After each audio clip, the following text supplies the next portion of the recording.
দেশের কথা দশের কথা অনুষ্ঠানে আপনাদের সকলকে স্বাগত জানাচ্ছি। সঙ্গে রয়েছি আমি আফরোজা সোমা।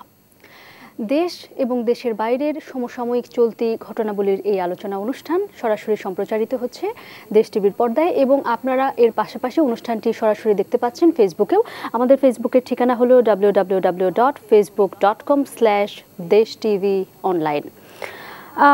আমাদের এই অনুষ্ঠান চলাকালীন আপনারা দর্শক চাইলে সরাসরি ফোনও করতে পারেন। ফোন নাম্বারগুলো কিছুক্ষণের মধ্যেই দেখানো হবে আমাদের টিভি পর্দায়, আপনারা সেখান থেকে দেখে ফোন করতে পারেন।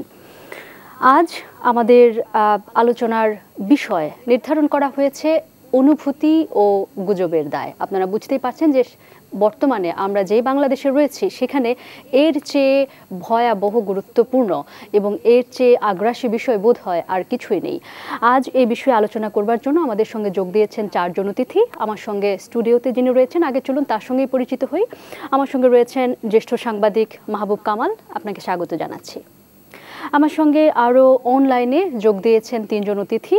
রয়েছেন সাবেক আইজিপি AKM শহীদুল হক, আপনাকে স্বাগত জানাচ্ছি। আরও রয়েছেন মনিরুল ইসলাম, প্রধান CTTC DMP, আপনাকে স্বাগত জানাচ্ছি। শুনতে পাচ্ছেন নিশ্চয়ই। আমার সঙ্গে আরও রয়েছেন অনলাইন অ্যাক্টিভিস্ট লেখক লীনা পারভিন। আপনাদের তিনজনকে স্বাগত জানাচ্ছি আজকের দেশের কথা দশের কথা অনুষ্ঠানে। আমরা আজকের মূল আলোচনায় যাবার আগেই এই যেটি আমাদের আজকের আলোচনার বিষয় অনুভূতি এবং গুজবের দায়, এই যে ধর্ম অবমাননার নামে বা কোনো একটি গুজব ছড়িয়ে দিয়ে যে কোনো জায়গায় যে কাউকে হয়তো আমরা পিটিয়ে হত্যা করবার মতন ঘটনা দেখছি, এই ঘটনাগুলোর বিষয়ে আজকে প্রধানমন্ত্রী তার মন্ত্রিসভার বৈঠকের সূচনা বক্তব্যে কঠোর হুঁশিয়ারি উচ্চারণ করেছেন। আমরা আমাদের অনুষ্ঠানের শুরুতেই প্রধানমন্ত্রীর সেই ক্লিপটি দেখে আসতে চাই।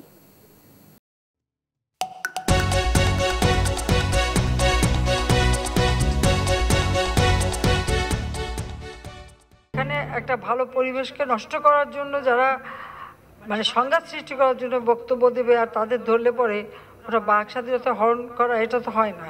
কিন্তু আছে একটা শ্রেণী তো আছে যাদের এই ধরনের সমাজকে ক্ষতিগ্রস্ত করা বা একটা গভর্নমেন্টকে ক্ষতিগ্রস্ত করা বা মানুষের জীবন নিয়ে তাদের চিন্তা নাই, চিন্তাটা ওখানে, তাদের তো অন্য একটা উদ্দেশ্য থাকে, যে ষড়যন্ত্রটা থাকে, যেটা যখন সফল করতে পারে না তখনই সমালোচনা মুখর হয়।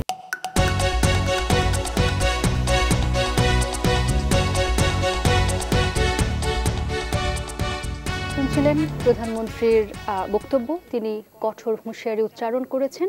আমরা এই সূত্র ধরেই মাহবুব কামাল শুরুতে আপনার কাছে আসতে চাই। প্রধানমন্ত্রীর হুঁশিয়ারি বার্তাও শুনলেন এবং বর্তমানে বাংলাদেশে যে ঘটনাবলী, যে ঘটনা পরম্পরা আমরা একের পর এক ঘটে চলতে দেখছি, সেই বিষয়টিকে আপনি কিভাবে দেখছেন আজকের এই বাস্তবতায়, অনুভূতি এবং গুজব? আসলে দেশ একটা বিপজ্জনক জায়গায় চলে গেছে এবং এই অবস্থার পরিবর্তন করতে না পারলে হয়তো 5-7 বছরের মধ্যে এটা আফগানিস্তান হয়ে যেতে পারে, যে অবস্থা চলতেছে এখন। যে গুজবটা কি? গুজবের উৎপত্তি অনেক আগে। হ্যাঁ, সেই মৌর্য বংশের রাজা চন্দ্রগুপ্তের যে উপদেষ্টা ছিলেন চাণক্য, উনি বলেছিলেন গুজব হচ্ছে উদ্দেশ্যপূর্ণ প্রচার, যে প্রচারের মধ্যে উদ্দেশ্য চরিতার্থ করার একটা বাসনা থাকে। আর মডার্ন বিজ্ঞানী রবার্ট নেভ, উনি একজন মার্কিন বিজ্ঞানী, উনি এ সাইকোলজি অফ রিউমার গ্রন্থে বলছেন যে গুজবের 3টা বৈশিষ্ট্য। একটা হচ্ছে আপনার গুজব মুখের কথায় ছড়ানো হয়, 2টা হচ্ছে কোনো ব্যক্তি বা ঘটনা সম্পর্কে বলা হয়, আর 3 নম্বর হচ্ছে গুজবের মাধ্যমে সাধারণ মানুষের বাসনা চরিতার্থ হয়। তো আমরা এখন বাংলাদেশে যেটি দেখছি, এখানে আপনি কোন বিষয়টির সঙ্গে সম্পৃক্ত করছেন? বাংলাদেশে গুজবটা, এর পেছনে রাজনৈতিক একটা উদ্দেশ্য আছে বলে আমি মনে করি, গোষ্ঠীগত উদ্দেশ্য আছে। কারণ আমি এই যে বুড়িমারির ঘটনাটা ধরেন, বুড়িমারির ঘটনাটা এটা যদি আপনি ব্যাখ্যা করেন তাইলে বুঝবেন যে আসলে বাংলাদেশে কোন ধরনের গুজব চলতেছে। যাকে পিটিয়ে হত্যা করা আমরা কি এই ব্যাখ্যায় একটু পরে এসে শুনি, কারণ আমাদের সঙ্গে অন্য যারা অতিথি রয়েছেন তাদের কাছ থেকে আমরা সংক্ষেপে শুরুতে একটু করে শুনে আসতে চাই। প্রথমেই আমি আসতে চাই সাবেক আইজিপি AKM শহীদুল হক আপনার কাছে। আপনি শুনছিলেন আমাদের অতিথির বক্তব্য। খুব বিপজ্জনক একটি পর্যায়ে দেশ চলে গেছেন বলে জ্যেষ্ঠ সাংবাদিক তিনি মনে করছেন, এবং গুজবের কিছু উদ্দেশ্যও থাকে। তো আপনি দীর্ঘদিন বাংলাদেশের আইন শৃঙ্খলা রক্ষার দায়িত্বে একেবারে সর্বোচ্চ পর্যায় থেকে নানা কিছু পর্যবেক্ষণ করেছেন, আপনার কাছে কি মনে হচ্ছে? ধন্যবাদ। আমাদের সম্মানিত আলোচক যে প্রথমে শুরু করলেন দেশ বিপজ্জনক অবস্থা চলে গেছে, যে কোনো সময় আফগান হয়ে যাবে, এটার সাথে আমি দ্বিমত পোষণ করি। দেশে অবস্থা নেই। আফগানিস্তানের যে জঙ্গি বাদের যে তৎপরতা, ওটা ধারে কাছে বাংলাদেশ নেই। বাংলাদেশ অনেক শান্তিপূর্ণ পরিবেশ প্রদান করছে, এবং যারা জঙ্গি তারা তো অনেক দমিত অবস্থা আছে, মানে আছে কিনা তো আমরা জানি, সে অবস্থা নাই। গুজব যারা ছড়াচ্ছে বাংলাদেশের প্রেক্ষাপটে, বিশেষ করে ধর্মকে ব্যবহার করে, আমরা দেখেছি 2013 সালে যখন দেলাওয়ার হোসেন সাঈদীকে ফাঁসির আদেশ দেওয়া হলো, তখন চাঁদে তার ছবি দেখা গেছে। এটাকে কেন্দ্র করে গোটা বাংলাদেশে যেভাবে ধ্বংস কাজকর্ম করা হয়েছে, বহুত লোককে হত্যা করা হয়েছে, আগুন দেওয়া হয়েছে, সম্পদ নষ্ট করা হয়েছে, অনেক আহত নিহত হয়েছে, একটা মানে একটা অরাজকতা অবস্থা সৃষ্টি করছে। এটা কারা করছে? যে সমস্ত জায়গাগুলিতে জামাত শিবিরের অধ্যুষিত এলাকা, যেগুলি আপনি মনে করেন চিটাগাঙের সাতকানিয়া, তারপরে আপনার রাজশাহী, গাইবান্ধা, বগুড়া, সাতক্ষীরা, এইসব জায়গায় কিন্তু বেশি হয়েছে। তাতে এতে বোঝা যায় যে বিশেষ দল, ইসলামিক দল যেটা দাবি করে জামাত ইসলাম, ওরা তো সবসময় এই ষড়যন্ত্র করে এই কাজগুলি করছে ওই সময়। এখন এরপরে আমরা দেখলাম রামুর ঘটনা, নাসিরনগরের ঘটনা, সবগুলির পিছনে কিন্তু একটা রাজনৈতিক উদ্দেশ্য ছিল।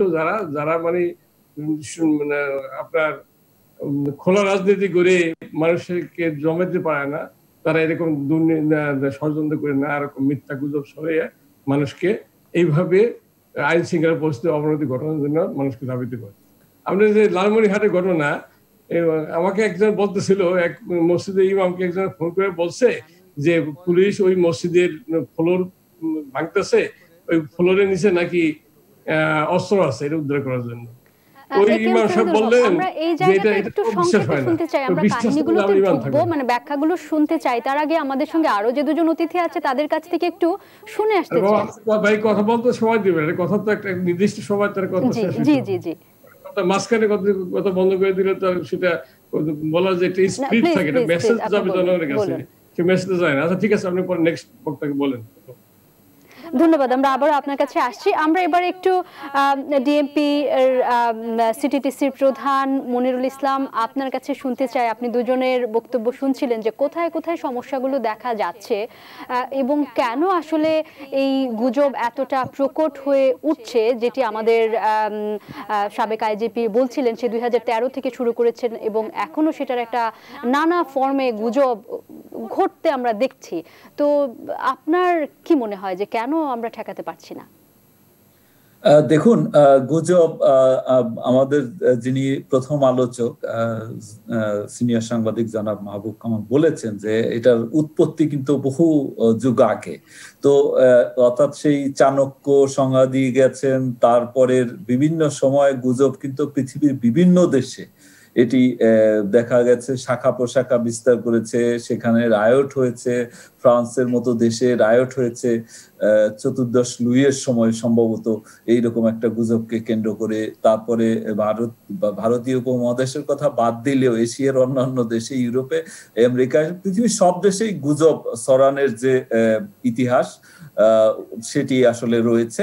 কিন্তু এই সময়টাতে এসে এটি ভয়ঙ্কর আকার ধারণ করেছে। সেটি হলো আগে গুজব ছড়াতো মুখে মুখে, আমরাও আমাদের ছোটবেলায় শুনতাম ছেলে ঝড় এসছে, তারপরে বিভিন্ন জায়গায় মানুষ মারা যাচ্ছে, কিন্তু তখন আসলে মুখে মুখে ছড়াতো, তো ফলে এটি প্রসার এত দ্রুত হতো না এবং এটি অনেক সময় লাগতো এটা ছড়াতে, অর্থাৎ ব্যাপক মানুষের ভিতরে এটি ছড়িয়ে দিতে সময় লাগতো। কিন্তু এখন ইন্টারনেটের অর্থাৎ টেকনোলজির কারণে, সোশ্যাল মিডিয়া ভেরি ইন্টারঅ্যাক্টিভ এবং ইন্টারনেটের অন্যান্য যে সমস্ত সোশ্যাল মিডিয়া, শুধুমাত্র ফেসবুক নয়, ফেসবুক, ইউটিউব, এগুলোর কল্যাণে দেখা গেছে এটা একদিকে ইন্টারঅ্যাক্টিভ, এটা সস্তা এবং এটা খুব দ্রুত সময়ে, মানে স্বল্প সময়ে ব্যাপক সংখ্যক মানুষের ভিতরে ছড়িয়ে দেওয়া সম্ভব। তো সেই কারণেই এই সময়টাতে এসে, অর্থাৎ টেকনোলজির ডিজিটাল বাংলাদেশ গড়ার যে প্রক্রিয়া চলছে, সেই ডিজিটাল, একদিকে মানুষ ডিজিটাইজড হচ্ছে, সাথে সাথে ডিজিটাল যে ডিভাইসগুলোকে, ডিজিটাল যে সুবিধা, সেই সুবিধাটাকে অপব্যবহার করে গুজবটাকে খুব দ্রুত বেগে ছড়িয়ে দিতে পারছে। আমরা সাম্প্রতিককালে দেখেছি গুজব শুধুমাত্র ধর্মীয় কারণে হচ্ছে তা নয়, অনেক সময় রাজনৈতিক কারণে হচ্ছে। যেমন আমরা দেখলাম যে পদ্মা সেতুতে মাথা লাগবে, মানুষের মাথা লাগবে, এটা নিয়ে দেখেন কি ধরনের মানে নাশকতা হয়ে গেল কোথাও কোথাও। তো এটার ক্ষেত্রে ধর্মের কোনো বিষয় ছিল না। ফলে গুজব বিভিন্ন বিষয়কে কেন্দ্র করেই এক শ্রেণীর মানুষ ছড়ায়। তো সেটিকে যদি আমরা সেটির আসলে কমিয়ে আনা, যত দূর সম্ভব সেটি যাতে কমিয়ে আনা যায়, অর্থাৎ মানুষ এটি যাতে না ছড়ায়, বিশ্বাস না করে, বা যে কোনো তথ্য পেলে সেই বিষয়ে আসলে আমরা কাজ করে যাচ্ছি। কিন্তু এটি আসলেই গুজবটা, কারণ গুজবের যে তথ্যগুলো সেগুলো মানুষের এক ধরনের, এইগুলোর পিছনে মানুষ ছোটে, এগুলো বিশ্বাস করতে চায়। এই বিশ্বাসের জায়গাটাতে, অর্থাৎ সচেতনতা তৈরির মাধ্যমেই, আসলে শুধুমাত্র আইন প্রয়োগ নয়, সচেতনতা তৈরির মাধ্যমেই গুজবকে মানে কমিয়ে আনা, বা গুজবের কারণে যে ধ্বংসযজ্ঞ বা বিভিন্ন সময় যে নাশকতামূলক কর্মকাণ্ড হয়, আমরা সর্বশেষ লালমনিরহাটে দেখেছি, এটি আসলে সেই ক্ষেত্রে কমিয়ে আনা সম্ভব বলে আমরা মনে করি। ধন্যবাদ আপনাকে। আমরা এবার লীনা পারভীন, একটু আপনার কাছে আসতে চাই। আপনি শুনছিলেন যে মনিরুল ইসলাম তিনি বলছিলেন যে এই গুজবকে কমিয়ে আনাটাই হচ্ছে প্রধান কাজ, এবং তিনি ডিজিটাল প্রযুক্তির কথা বলছিলেন।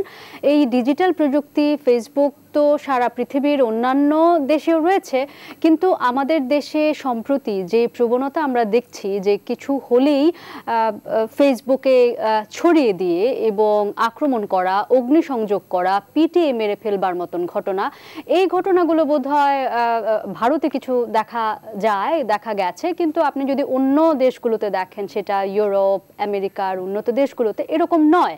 তার মানে সেই দেশে প্রযুক্তি রয়েছে, কিন্তু প্রযুক্তির এই ধরনের হিংসাত্মক ব্যবহারের প্রবণতাটা বোধহয় খানিক কম। এই জায়গায় থেকে আপনি বাংলাদেশের এই বাস্তবতাকে কিভাবে ব্যাখ্যা করবেন? এইখানে আমরা কিভাবে এটি কমিয়ে আনতে পারি?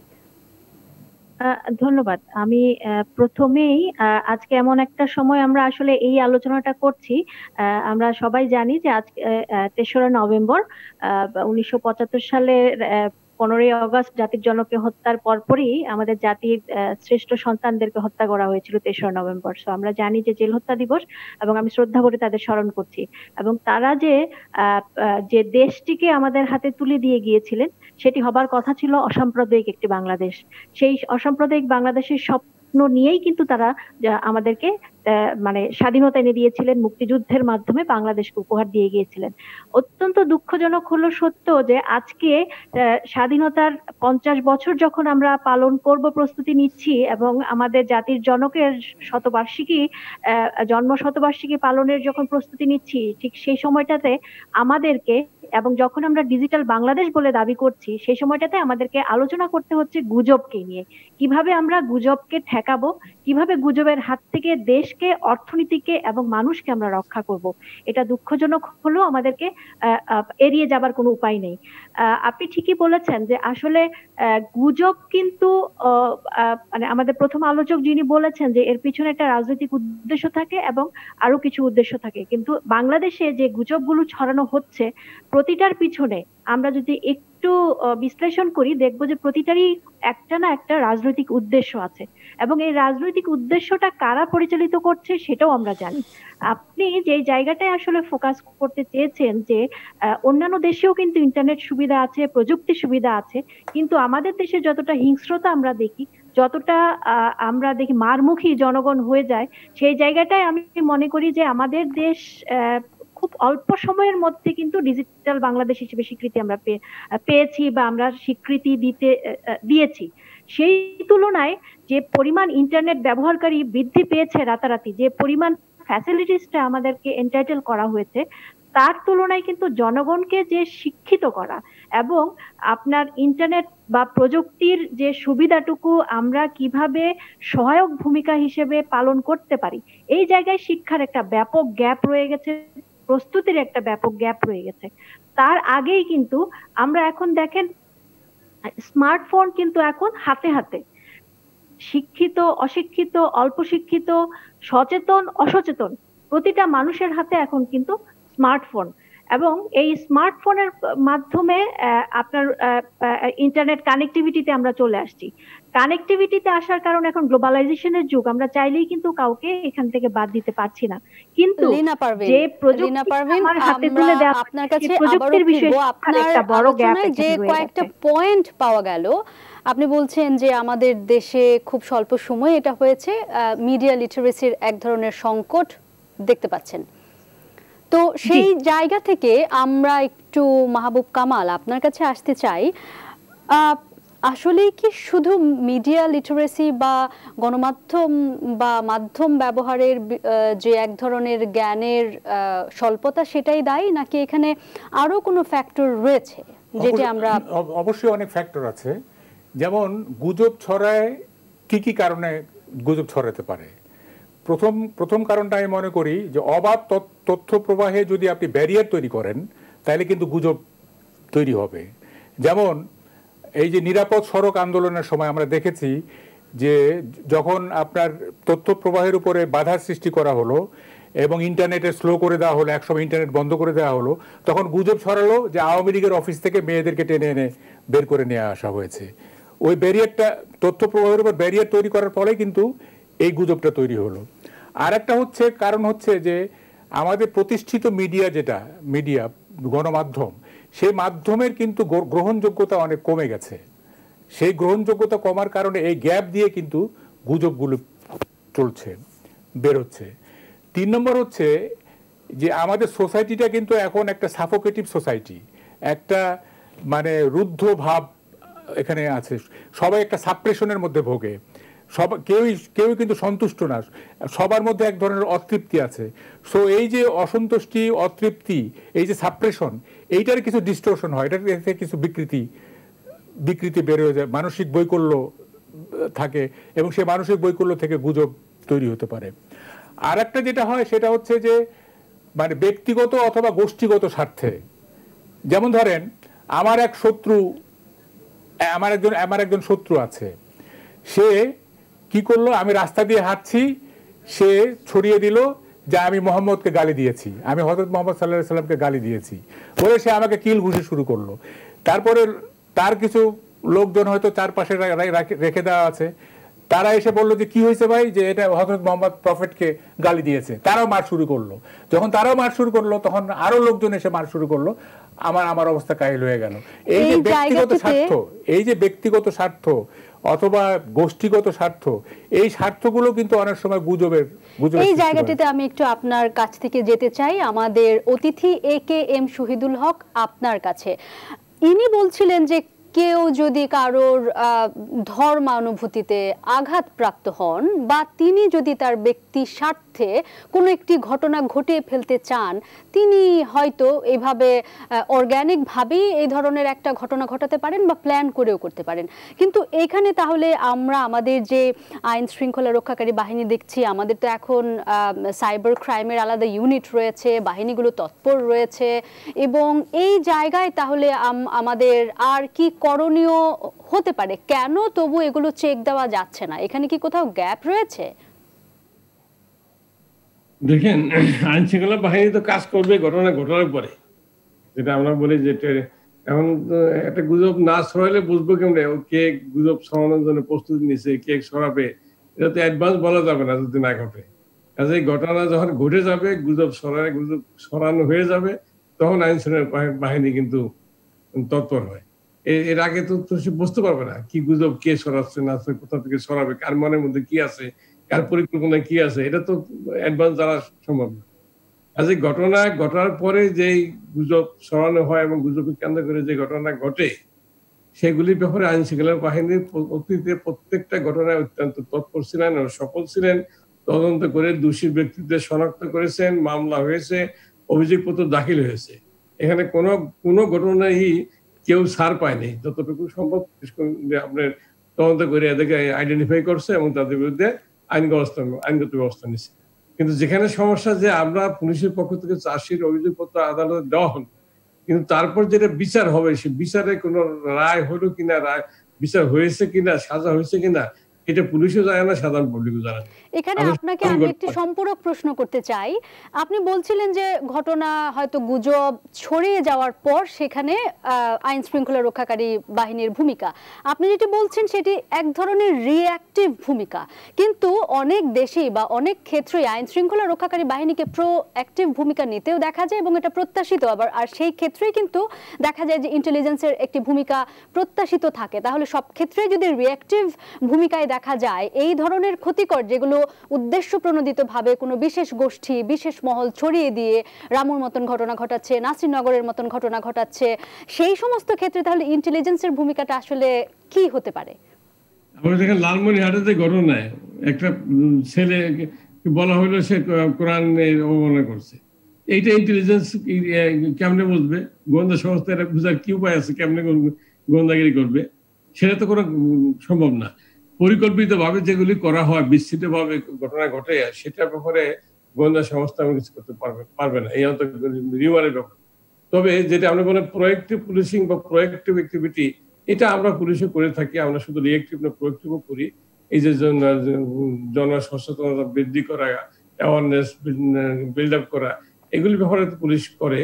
কিন্তু এইগুলি যারা মানে ডেলিবারেটলি করবে, রাজনৈতিক উদ্দেশ্য নিয়ে করবে, আপনি যতভাবেই বুঝান না কেন, তাদের যত রকম অনেক কিছু বলেন না কেন, কোরআন হাদিস নিয়ে কোনো লাভ নেই, ওরা ওদের কাজই করবে। কিন্তু সাধারণ পাবলিক যাতে বিভ্রান্ত না হয়, এই গুজবে তারা যেন কান দিয়ে জানে, তারা কোনো দুর্ঘটনা না ঘটায়, এই জন্য আমরা প্রোঅ্যাক্টিভ কাজগুলি করি, সাধারণ পাবলিক বোঝানো হয়। যে ব্যাপকভাবে করানোর কথা গ্রাসরুট লেভেল থেকে, যে গ্রামগঞ্জে প্রত্যেক, সেটা কিন্তু সেভাবে হচ্ছে না। শুধু এই টেলিভিশনে টক শো করে আর মন্ত্রণালয় থেকে একটা প্রেস নোট দিয়ে মানুষের মন চেঞ্জ করা যাবে না, মানুষকে মোটিভেট করা যাবে না। এটা গ্রাসরুট লেগে যেতে হবে। এবং এখানে স্থানীয় নেতা যারা আছে, সব প্রশাসন আছে, তাদের নেতৃত্বটা কার্যকর হইতে হবে। ওখানে লালমনিরহাটে সেখানে আমরা উপজেলা চেয়ারম্যান ছিল, ইউনিয়ন পরিষদ চেয়ারম্যান ছিল, মেম্বার ছিল, ইউএনও ছিল, সবাই ছিল।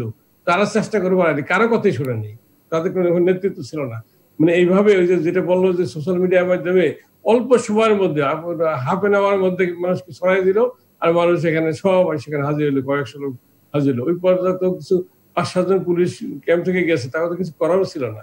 ওখানে ইউএনও যে ম্যাজিস্ট্রেট পাওয়ার খাটাবে যে তুমি গুলি করো বা ফাঁকা গুলি করো, করলে সেটা হিতে বিপরীত, আরো ভয়ঙ্কর কিছু হয়ে যেত। কাজে বাস্তবতা অনেক কঠিন। একজন মিডিয়াতে বলতেছিল, একজন সেনাবাহিনী কর্মকর্তা, যে পুলিশের এখানে গাফিলতি আছে, আইন শৃঙ্খলা বাহিনী গাফিলতি ছিল, কিন্তু ওখানে বাস্তবতা তো আমাদের বুঝতে হবে।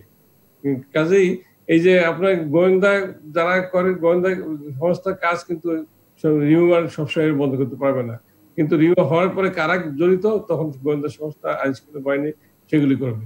প্রোঅ্যাক্টিভ পুলিশিং, প্রোঅ্যাক্টিভ কাজগুলি দরকার। মানুষের শুধু পুলিশ কেন করবে, সমাজকে করতে হবে। প্রত্যেকটা এলাকার জনগণ, সুশীল সমাজের ব্যক্তিগত নিশ্চয়ই সবার ভূমিকা এই ক্ষেত্রে অত্যন্ত জরুরি গুজবকে ঠেকানোর জন্য। তবে আইন শৃঙ্খলা রক্ষাকারীর ভূমিকা বোধহয় সবচাইতে বেশি গুরুত্বপূর্ণ হয়ে ওঠে এই ধরনের সংকটপূর্ণ পরিস্থিতিতে। সেই জায়গা থেকেই এখন মনিরুল ইসলাম আপনার কাছে আসতে চাই এবং জানতে চাই যে আপনি শুনছিলেন প্রোঅ্যাক্টিভ এবং রিঅ্যাক্টিভ অ্যাকশন নিয়ে আলাপ হচ্ছিল।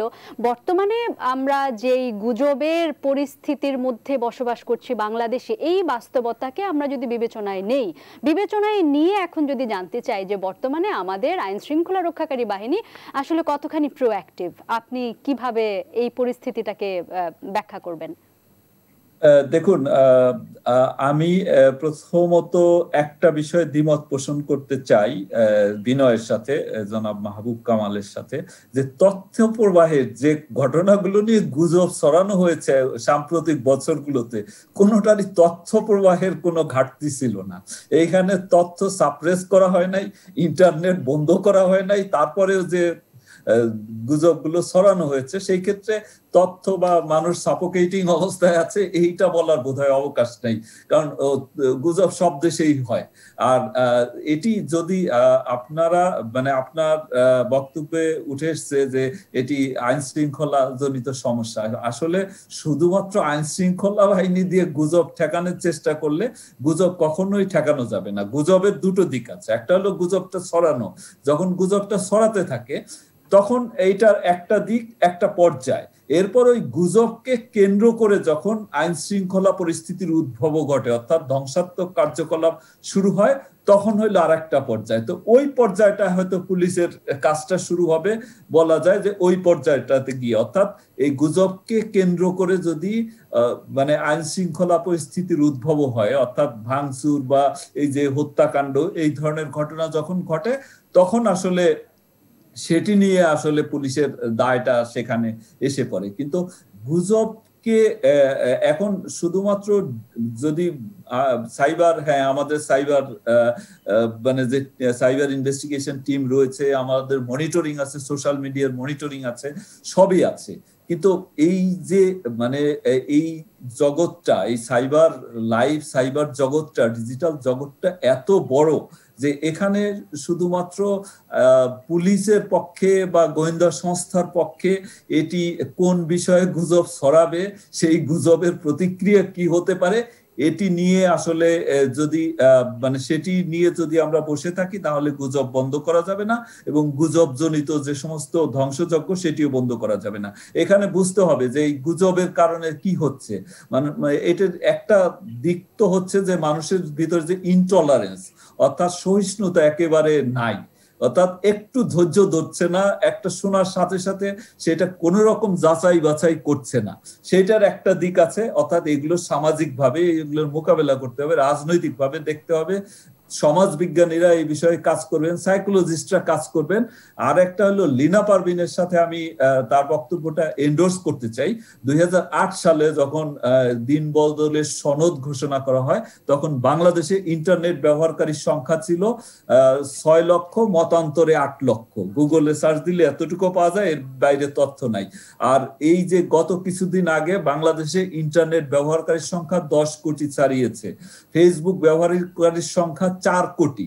তো এই যে ব্যাপক সংখ্যক মানুষ এই যে ডিজিটাল জগতে অর্থাৎ অফলাইন থেকে অনলাইনে এসছে, তাদের যে এথিক্স, সাইবার এথিক্স, এইটা আসলে গড়ে উঠে নাই। তাদের সাইবার এডুকেশনটা দরকার, যে এইটাকে যেমন ভালো কাজে ব্যবহার করা যায়, খারাপ অনেকগুলো কাজে কিন্তু ব্যবহার করা যায়, যেটি হচ্ছে।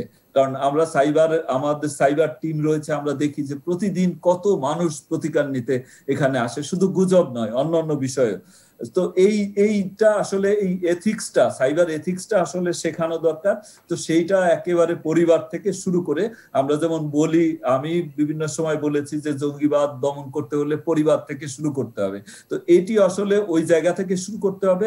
তারপর এই যে গুজব, কোনো তথ্য মানে কোনটা সে গ্রহণ করবে, সেটা যাচাই বাছাই কি করবে, কিভাবে করবে, এই বিষয়টা সম্পর্কে শিক্ষা দরকার। যেমন যাচাই বাছাই একটা সোশ্যাল মিডিয়া এবং যে মেইন স্ট্রিম মিডিয়া, অর্থাৎ আমরা ইলেকট্রনিক মিডিয়া বা মানে প্রিন্ট মিডিয়া, ম্যাস মিডিয়ার ভিতর তো পার্থক্য আছে। এই পার্থক্যটাও বোঝাইতে হবে যে সোশ্যাল মিডিয়া একটা খবর আসলেই সেটি সত্যি নয়। কারণ একটা সময় আমরা দেখতাম, আমি যেহেতু গ্রাম অঞ্চলের মানুষ, দেখেছি যে গ্রামে বলতো যে ছাপা হয়েছে মানে এটা মিথ্যা হয় কেমন, ছাপা মানে সত্যি কথা। তো এখন সোশ্যাল মিডিয়াতে আসলেই যে এটা সত্যি তা না, মেইন স্ট্রিম মিডিয়া যেগুলো আছে সেগুলোর সাথে তথ্যগুলো মিলাতে হবে। এখন প্রত্যেকটা পত্রিকার আমরা জানি অনলাইন ভার্সন আছে, প্রতি মিনিটে মিনিটে তারা আপডেট দিচ্ছে। দিচ্ছেন। তেমনি ভাবে ইলেকট্রনিক মিডিয়ায় আমরা দেখছি যে আপনারা ব্রেকিং নিউজ দিচ্ছেন, তথ্যগুলো যাচাইয়ের সুযোগ রয়েছে। এই এডুকেশনটাই আসলে দিতে হবে মানুষের ভিতরে, এই সচেতনতা বোধটা তৈরি করতে পারলে গুজব মানে কমিয়ে আনা সম্ভব হয়। তারপরে কেউ ছড়ালে সেটা তার বিরুদ্ধে আইনগত ব্যবস্থা, যেটা আমাদের প্রাক্তন আইজিপি স্যার বলেছেন যে অতীতে যারা ছড়িয়েছে প্রত্যেককেই গ্রেফতার করা হয়েছে, তবে 32 লক্ষের মতো মামলা এখনো আদালতে পেন্ডিং, বিচারাধীন, কাজেই ওখানে ব্যাকলগ রয়েছে।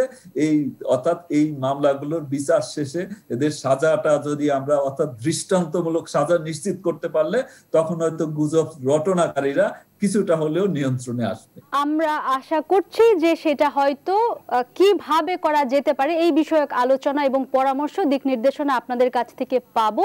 আমরা অতিথিদের কথা শুনছি, কিন্তু সাধারণ মানুষ যারা আছেন তারা এই প্রসঙ্গে কি ভাবছেন সে বিষয়টিও আমরা একটু খতিয়ে দেখতে চাই।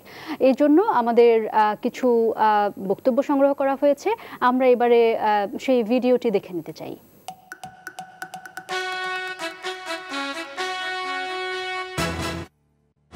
যারা গুজব ছড়ায় তারা গুজব ছড়ানোর উদ্দেশ্যে ফেসবুক চালায়। ফেসবুকের সিকিউরিটি সিস্টেম সেটা আরও বেশি স্ট্রিক্ট হওয়া উচিত, যাতে এই ধরনের নিউজ যখন আপলোডই হবে তার আগেই যেন রিচেক করে জিনিসটাকে পাবলিশ করা হয়। ফেসবুকে যেগুলো দেয় মানুষ আসলে এগুলো ঠিক না, না জেনে দেওয়া উচিত, কারণ এগুলাতে আমাদের ধর্মীয় অনেক সমস্যা হয়। ফেসবুকে দেখে আমরা না জেনে না বুঝে জিনিসটা একটা বিভ্রান্ত সৃষ্টি করে ফেলি। আমাদের যে দেশে যারা মুসলিম আছে বা অন্যান্য ধর্মীয় যারা ব্যক্তিরা আছে, প্রত্যেকটা ধর্মের যে বিষয়গুলো নিয়ে আলোচনা করা হয়, প্রত্যেকটা বিষয় আমাদের রিসার্চ করা প্রয়োজন। রিসার্চ করার পর তারপরে ওই বিষয়ে সিদ্ধান্ত নেওয়া কিংবা লাইক দেওয়া, শেয়ার করা, এগুলো আমাদের উচিত। অধিকাংশ লোক যারা ফেসবুক বর্তমান যারা চালাচ্ছে তার ভিতরে মনে করেন যে আমি মনে করি যে 70% বর্তমান হচ্ছে আনএডুকেটেড। আমি একটা মিথ্যা কথা ছড়াইলাম, এটার পিছনে কাউকে ডাইভার্ট করার একটা উদ্দেশ্য থাকে। এই জিনিসগুলো যখন আমাদের মানে ভেতর থেকে রিয়ালাইজেশন পাওয়ার না আসবে তখন কিন্তু আমরা করতে পারবো না, এটা থেকে আর কি বের হতে পারবো না। সাইবার সিকিউরিটির দিক থেকে উন্নতি হলে দেখা যাচ্ছে যে এই গুজবগুলোকে আমরা ফিল্টার করতে পারবো। এটা মিস ইউজই বেশি হচ্ছে, যেটা জাতির জন্য বিষপুরা বা বিষাক্ত হয়ে গেছে।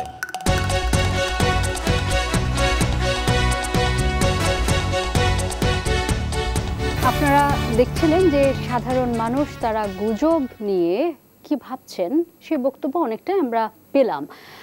সেখান থেকেই আমি একটু যেতে চাই মাহবুব কামাল আপনার কাছে। যে কোনো একটা গুজব যে পক্ষই যে উদ্দেশ্য প্রণোদিত হয়েই ছড়াক না কেন বা ভুলেই হয়তো কারো একটা বক্তব্য না জেনেই একটা ভুল তথ্য তিনি ছড়িয়েছেন, এখন যেই ব্যক্তি সেটি দেখছেন, দেখে তিনি প্রখরভাবে আঘাতপ্রাপ্ত হয়ে যাচ্ছেন, তার অনুভূতিতে আঘাতপ্রাপ্ত হলে তিনি কি আসলে সেই অধিকার রাখেন তার অনুভূতি আঘাতপ্রাপ্ত হওয়ার কারণে অন্য আরেক ব্যক্তিকে প্রাণদণ্ড দিয়ে দেওয়া, মানে রাগে খেপে গিয়ে তাকে পিটে মেরে ফেলা, অগ্নিসংযোগ করে ফেলা, ভাঙচুর করে ফেলা, এইটা আসলে কতখানি সমর্থনযোগ্য? আচ্ছা, আপনার এই প্রশ্ন উত্তরটা একটু পরে দেই। আমার কথায় অনেকে ডিফার করছেন, যেমন প্রাক্তন সাবেক আইজিপি সাহেব বললেন উনি মনে করেন না যে আফগানিস্তান দেশ হয়ে যাচ্ছে। আমিও মনে করি না এই মুহূর্তে বাংলাদেশ আফগানিস্তান হয়ে গেছে, কিন্তু মানুষের মধ্য থেকে র্যাশনালিটি যেভাবে উঠে যাচ্ছে, অ্যানিমেলিটি যেভাবে বাড়ছে, পশুত্ব বাড়ছে, যুক্তিবোধ কমে আসতেছে, সেই অবস্থা যদি চলতে থাকে, দেখেন এত বড় ঘটনা ঘটলো লালমনিরহাটে, আমরা কিন্তু সেই ধরনের রিয়াকশন পেলাম না। প্রধানমন্ত্রী সামান্য কিছু বলেছেন, কিন্তু এই পলিটিক্যাল পার্টিগুলো, মিডিয়া কিংবা ধরনের বিদ্যুৎ সমাজ, এটা মানে যেভাবে এটার প্রতিক্রিয়া দেখানো উচিত ছিল সেই প্রতিক্রিয়া কিন্তু আমরা দেখাইনি।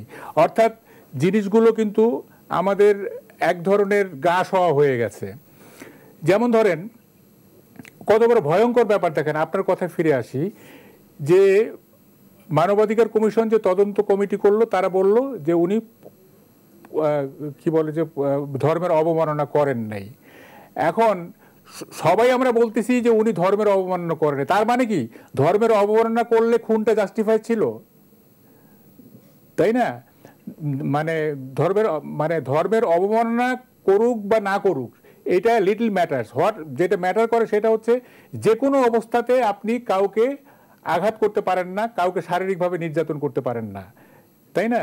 কিন্তু আমরা এখানে বলছি যে উনি ধর্মের অবমাননা করেন না, তার মানে হচ্ছে ধর্মের অবমাননা না করলে করলে তাকে ইয়ে করা যাবে, আর না করলে কিছু করা হবে না। আচ্ছা, এখন দেখেন এই যে মনির ভাই যেটা বললেন যে ইন্টারনেট তথ্য প্রবাহে ব্যারিয়ার সৃষ্টি করা হয়নি।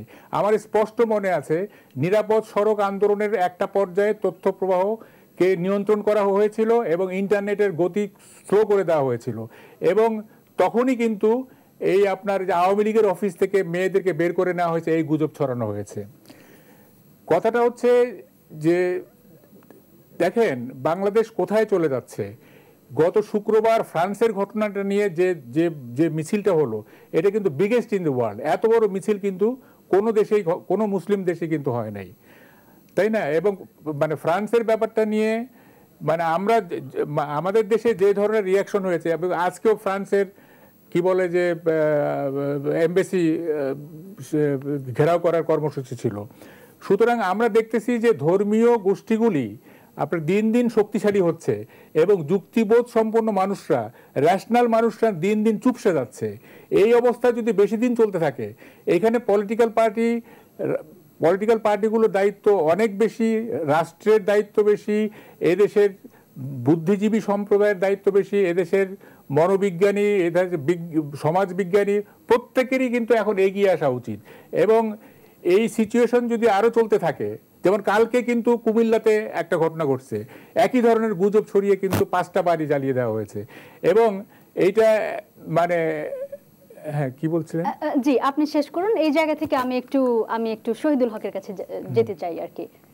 হ্যাঁ, আমি বলছি যে এই প্রবণতা যদি চলতে থাকে, এই যে পরপর 3টা ঘটনা আমরা দেখতেছি, লালমনিরহাটের ঘটনা, কুমিল্লার ঘটনা এবং এই যে ফ্রান্সের ঘটনা নিয়ে যে আজকে আপনার এমবেসি ঘেরাও করা, এই ঘটনাগুলো যদি বাড়তে থাকে তাইলে কিন্তু দেশের অবস্থা খুব নাজুক হয়ে পড়বে। আপনি এই প্রবণতাটিকে বিপজ্জনক হিসেবে চিহ্নিত করছেন। এই জায়গা থেকে আমি আবারও সাবেক আইজিপি AKM শহীদুল হক আপনার কাছে ফিরতে চাই।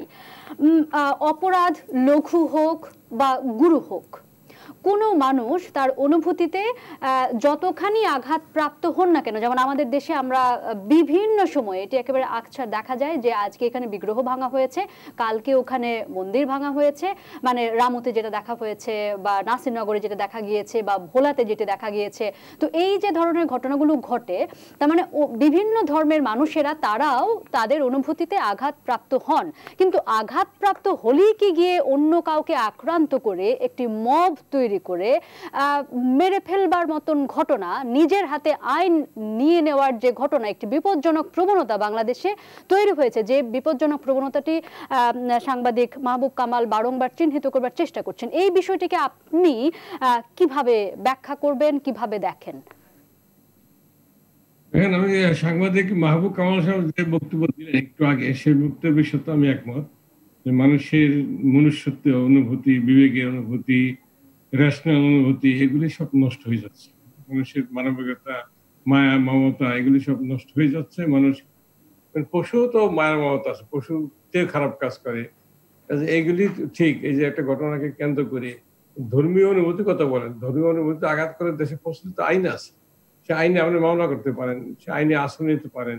আপনি আইন তুলে নিয়ে এই সমস্ত একটা মানুষকে ক্ষতি করবেন। এখানে কোরআন অবমাননা করলে যে অপরাধ, কোরআন অবমাননা করলে তো আল্লাহ কোনো অপরাধ করতে বলেননি। কোরআন তো আল্লাহ নিজে হেফাজত করবে, নিজে বলছে। এখানে তো কোনো আল্লাহ কোনো শাস্তিগত বিধানে বলেনি কোনো আগে। কিন্তু পাবলিক যারা এইগুলি করতেছে তারা কে? তারা যে মানুষকে মাইরিয়া বিচার করবে।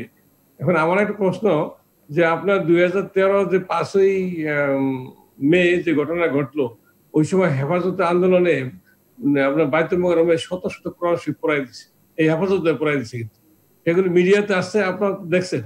কিন্তু কোন ইসলামিক চিন্তাবিদ, ইসলামিক ধর্ম ব্যবসায়ী যারা আছে, একজন প্রতিবাদ করে নেই যে এইভাবে এতগুলি কোরআন শরীফ পড়াই দিল। তখন কি অবমাননা হয় না? এখন কে কোথায় কে কোরআনের কি করছে সেটা বাস্তবতা নাই। তারপরেও সে এই সমস্ত ইস্যু তুলে যেভাবে তারা আইন শৃঙ্খলা অবনতি ঘটাচ্ছে, এটা আসলে একটি আশঙ্কার বিষয় আমি মনে করি। কিন্তু এদেরকে কিভাবে সরকার দমন করবে বা জনগণ দমন করবে? যারা রেশনাল চিন্তা করে, যারা প্রকৃতির কথা বলে, যারা মুক্ত মনের চিন্তার লোক, যারা আধুনিক চিন্তার দেশপ্রেমিক, এদেরকে এরা যে কনফাস হয়ে আছে, এরা কথা বলে না, এটাও তো আমরা দেখি একটু আগে যেটা মাহবুব কামাল বললাম, আমি সেটা মনে করি। কিন্তু এই শক্তিকে হয়তো আগে আসতে হবে। আর রাজনীতিবিদ যারা করেন, তো রাজনীতি বাংলাদেশের রাজনীতি নেই। রুলিং পার্টি যারা আছে ওরা কি মনে করে আমি নৌকা বাইলে আমি বাস করবো, মানে অত মাথা কামার দরকার নেই। এই যে একটা প্রবণতা, জনগণের সাথে রাজনীতিবিদদের যে একটা যোগাযোগ সংস্রব এবং থাকবে, সেই ধরনের তো এখন নাই। আমি তো সেটা তো সব জায়গায় সে ব্যর্থ আমি দেখতেছি। কাজে এখন আমাদের এটা একটা চিন্তার বিষয় যে এই যে ধর্মের দোহাই দিয়ে তারা এই যে কিছু লোক যেভাবে মানুষকে মারা হচ্ছে, আইন শৃঙ্খলা পরিস্থিতি অবনতি ঘটানো হচ্ছে, এবং পরিকল্পিত ভাবে, অত্যন্ত পরিকল্পিত ভাবে। এখন আমরা একটু আগে যেটা মনীষ সাহা বললেন যে সাইবার ইথিক্স কাকে শেখাবেন? যে বেটা নিজেই রাজনৈতিক কারণে ডেলিভারিটি পরিকল্পিত ভাবে ষড়যন্ত্র করিয়া এই ঘটনা ঘটাবে, ওরা সাইবার ইথিক্স, ওরা কোরআন শুনলে যা কিছু বলেন ওর মাথা ঢুকবে না, ও তো ওই কাজ করবে। কাজেই সাইবার ইথিক্সটা ভদ্রলোকের জন্য, আমাদের ছাত্রের জন্য, আপনার সন্তানের জন্য, কিন্তু ওদের জন্য তো না। ওরা সাইবারে ওরা প্রযুক্তির সুযোগ নিচ্ছে ওদের স্বার্থে, ওরা নিজের স্বার্থে করতেছে। কাজে এখন এই মানুষকে সচেতন হতে হবে, এবং যারা প্রগতি কথা বলেন, তাদের দেশপ্রেম আছে, দেশকে ভালোবাসেন, জনগণকে ভালোবাসেন, তাদেরকে এগিয়ে আসতে হবে। তাদের এগিয়ে এসে এই যে অরাজকতা করতেছে এদের বিরুদ্ধে, ষড়যন্ত্রকারীদের বিরুদ্ধে সোচ্চার হতে হবে। ধন্যবাদ শহীদুল হক। আমরা আপনার এই জায়গা থেকে আপনার বক্তব্যটি ধরে একটু যেতে চাই মনিরুল ইসলাম আপনার কাছে। আপনি শুনছিলেন যে সাবেক আইজিপি কিভাবে তার শঙ্কার কথা এবং হতাশার কথা দুটোই উঠে এলো, এবং তিনি একটি প্রসঙ্গ টেনেছেন যে দেখুন, যারা বাংলাদেশের বিদ্যুৎ সমাজ আছে, যারা এই রকম বিপজ্জনক প্রবণতা দেখা গেলে যাদের কথা বলা দরকার, তারাও অনেক ক্ষেত্রে নীরবতার মধ্যে রয়েছেন বা নীরবতা পালন করছেন। এই ধরনের একটি বক্তব্যও কিন্তু তিনি চিহ্নিত করেছেন। তো এইটির পেছনে কি কারণ থাকতে পারে? মানুষের মধ্যে কি আসলে শঙ্কা, ভয়, ভীতি যে কেউ যে কোনো একটি ছুতো তুলে বা তার অনুভূতিতে আঘাত লেগেছে এরকম একটি কথা ছড়িয়ে দিয়ে যে কাউকে আঘাত করতে পারে এবং তার কোনো বিচার আচার হবে না, এই ধরনের একটি শঙ্কা কি মানুষের মধ্যে ছড়িয়ে পড়েছে বলে আপনার মনে হয়? দেখুন, আমি কিছু মানে আংশিকভাবে একমত পোষণ করছি, তবে আমি এতটা হতাশ হতে রাজি নই। কারণ আমি মানে সমাজ বিজ্ঞানের ভাষায় কালচারাল ল্যাগ বলে একটা কথা আছে। আমাদের সোসাইটি গত কয়েক বছর অর্থনৈতিকভাবে অনেক এগিয়েছে, প্রযুক্তিগতভাবে এগিয়েছে, কিন্তু সেইভাবে কালচারালি ডেভেলপ করে নাই। ফলে এই যে এই ইন্টারিম যে ব্যবস্থা, এই ব্যবস্থাটা আসলে আমরা কাটিয়ে উঠতে পারবো। কিন্তু গুজবের যে বিষয়গুলো, মানে এই সাম্প্রতিক কয়েক বছরের যে গুজব, সেই দেলোয়ার হোসেন সাঈদীকে চাঁদে দেখা গেছে থেকে শুরু করে সর্বশেষ, এইটার পিছনে এক ধরনের ডেলিবারেটলি অস্থিরতা সৃষ্টির একটা প্রবণতা এর পিছনে লক্ষ্য করা যায়।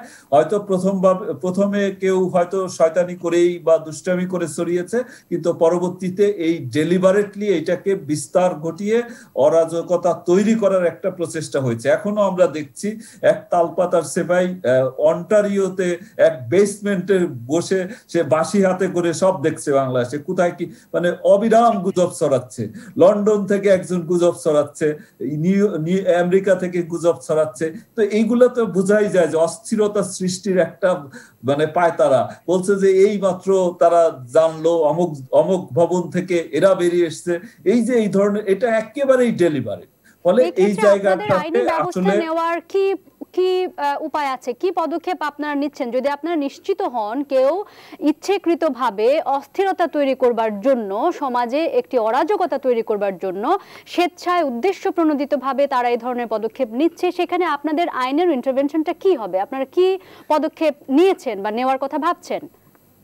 এই ক্ষেত্রে যিনি গুজব ছড়াচ্ছেন, অর্থাৎ যিনি গুজবের উৎপত্তি ঘটাচ্ছেন, তার বিরুদ্ধে আইনগত ব্যবস্থা গ্রহণ করা, এটি একটা দিক, এবং তাকে আইনের আওতায় নিয়ে আসা, সেই কাজটি আমরা করার চেষ্টা করছি। আর একটা কাজ, আর পরবর্তীতে এই গুজবগুলো খুব দ্রুত মানে এটা বুঝে না বুঝে অনেকে ছড়িয়ে দেয়। তারা হয়তো বুঝেও না, তাদের উদ্দেশ্য খারাপও না, ফলে ওই শ্রেণীর মানুষগুলোকে আমরা এই যে অ্যাওয়ারনেস বিল্ডিং এর মাধ্যমে অ্যাওয়ারনেস বিল্ড করার চেষ্টা করছি যে একটা ভুল তথ্য, একটা গুজব, মানে একটা বিকৃত তথ্য, সেটি যদি কেউ না বুঝেও লাইক দেয় কিংবা শেয়ার করে কিংবা কোনো কমেন্ট করে ছড়িয়ে দেয়, তার ফলে যে অঘটন ঘটবে, অপরাধ সংগঠিত হলে সেও দায়বদ্ধ হবে।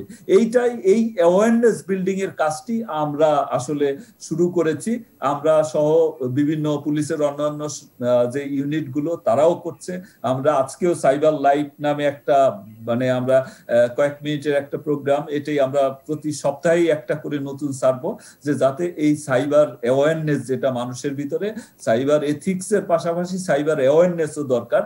যে কোনো তথ্য মানে আমাদের কিন্তু পবিত্র কোরআন শরীফেও আছে, আমি এই মুহূর্তে সূরাটার নাম ভুলে গেছি, ওই সূরাটার যে সেখানেও বলছে মানে আল্লাহও বলছে যে কোনো তথ্য মানে যাচাই বাছাই না করে এটাকে পাস করা, ছড়ানোটা, এটা একেবারে পুরোপুরি নিষেধ করা হয়েছে। তো এইটাই আসলে ওই শিক্ষাটাই দিতে হবে যে আমি সোশ্যাল মিডিয়ায় যা দেখছি সেটার সাথে সাথে সেটা বিশ্বাস করে মানে ঝাঁপিয়ে পড়লাম, সেটা লাঠিসোঁটা নিয়ে বা মানে তলোয়ার নিয়ে ঝাঁপিয়ে পড়লাম, অগ্নিসংযোগ করলাম, এইটা না করে আমি এইটা মেইন স্ট্রিম মিডিয়া থেকে অথবা যিনি জানেন তার থেকে একটু যাচাই বাছাই করে নেওয়া।